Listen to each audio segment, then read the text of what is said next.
embraced by the divine. And the first time I read this, I actually thought it said embracing the divine. Clearly my dyslexia was having a problem. But I want to start with what it means to embrace. Dictionary definition says there are two meanings of the word embrace.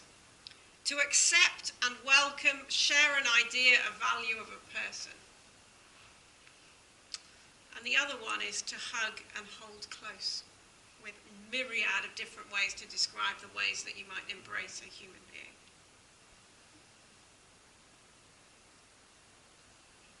So what could it mean to be embraced by the divine? And I'm going to shortcut the divine to use God, but I believe that God, however we understand God, has a deep overriding love for all people on earth and shows us that frequently. So if we start with the definition of embrace to be about hugging and holding close, when we as human beings hug another human being or hold another human being close, we're sharing touch. We're saying, I care about you, I like you, maybe even I love you. And when we allow ourselves to be hugged, because it's a two-way process and people do say no, part of that is acknowledging that we are likable and liked, lovable and loved. Now, not everybody likes to be touched, and that's okay. So there's not the suggestion at this point that in order to fix everything, you have to go hug someone or be hugged. But if you think about this in human terms, it's easy to see that the two are the same thing. The two definitions are intrinsically linked together. If in holding and hugging each other, we are recognizing each other's value to us and to each other, then that is an extension of understanding the acceptance, the welcome, the sharing of an idea. It's also easy to see how, when we don't hug each other, hold each other, or tell each other in some way that we value each other, that we like each other, that we love each other, it's really easy to forget that we are likable, lovable, and valued. So when we welcome people into our lives, when we expand our families or our communities to embrace additional people,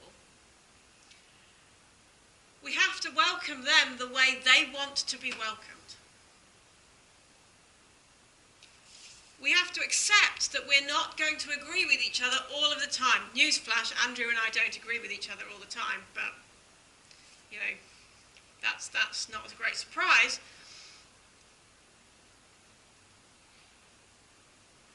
But that doesn't change the value that we hold to each other. That doesn't change the welcome and the inclusion that comes from embracing the addition of Andrew into my life and the addition of me into his life. And God does the same thing. God embraces us. Now, whether you want to think of God hugging you or not, that's your choice. But we have to accept that. Just as when you walk into a new space and you meet a new group of people, and at whatever speed is comfortable for that group of people and you get to a point, if you stick around, where you are welcomed and accepted and celebrated in that group as a member of that group. God promises to embrace us and welcome us into God's family. But we have to be willing to let that happen. We have to allow that. We have to believe in ourselves that we are not merely tolerated. We're not the awkward person on the sidelines that nobody really wants. We might be the person at the edge who is just comfortable being on the edge. We might be the person in the centre being the centre of attention and everyone, hey, look at me. It doesn't matter where in that family we sit, where in that community we sit, we are welcomed and embraced. So if there's nothing that we can do to make ourselves unlovable and unwelcome in God's sight, and it's, the readings talk to us very clearly about this, as does, so no society has ever been united. Human beings argue with each other. And human beings are drawn to make communities. And God has brought us together and said, I love you all. I embrace you all. I welcome you all. I celebrate you all.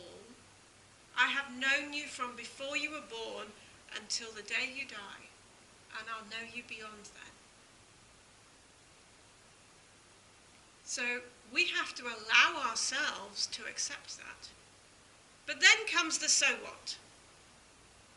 So that's great. So God loves us. Truly, there are days I need to hear that. And there are other days when that is so ingrained in me that I accept it without question. But what do I then do with it? I come back to the human thing.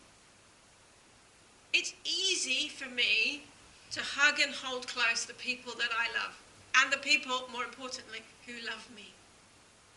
It is not always so easy to remember that actually it's my job to notice the people who still need to be embraced, who haven't heard that God embraces them. If we are embraced by God, then we have to embrace God back. So actually my misreading was kind of true. Embraced by the divine and embracing the divine. But if we embrace the divine, then we're also embracing the idea, not just God. We're embracing the concept. Now, if you talk about the dictionary definition again, and you come back to embracing, what does it mean? And it's about accepting and welcoming an idea. People might embrace the theology of something, or they might embrace the political values of a certain group. And people who do that tend to become quite enthusiastic in their explaining and telling of that political story.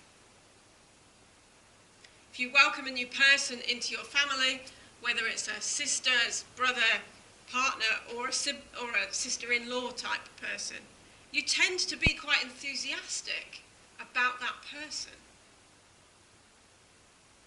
So where is our enthusiasm about the welcome that God has given us? Where is our enthusiasm to bring more people into the family and into the community in which we live? Remembering that the difference between embracing and just being is the difference between loving and welcoming versus tolerating. History of MCC founded itself at a point when to be LGBTQIA whatever in church was so alien that most people found themselves excluded.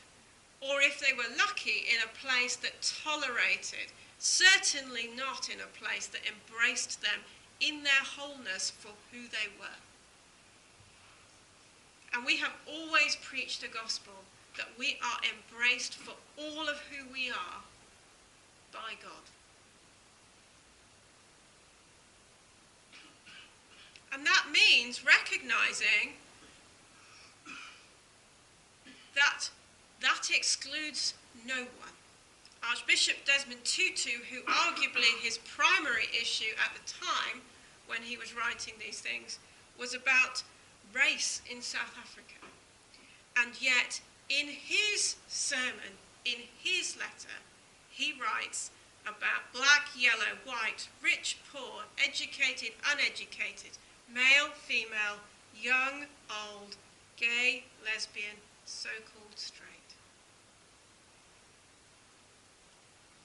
Until all of us are welcomed and embraced by the human beings who represent God on earth, then we are not allowing ourselves to be embraced by the divine.